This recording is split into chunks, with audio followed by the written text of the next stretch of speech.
बातमी नाशिकमधून बघूया। भुजबळांनी लोकसभा निवडणूक लढवावी अशी मागणी समता परिषदेच्या कार्यकर्त्यांची आहे।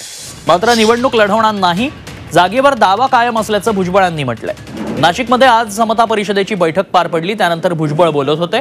महायुतीनं लवकरात लवकर उमेदवारी जाहीर करावी, अन्यथा जागेवर परिणाम होऊ शकतो असंही त्यांनी म्हटलंय।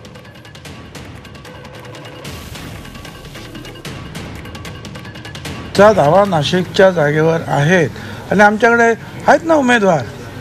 आमच्याकडे माजी खासदार देवीदास पिंगळे आहेत, आमदार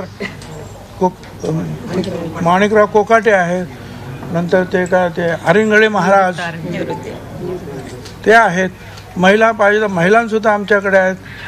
ते आपल्या जिल्हा अध्यक्ष काय आहेत आमचा बलकवडे मॅडम आहेत, इथे आहेत, या इकडे एवढ्या सगळे उभे राहिलेले। उभं राहायला आमच्याकडे माणसं खूप आहेत, कारण आमचे हे लोक हे सतत काम करत असतात।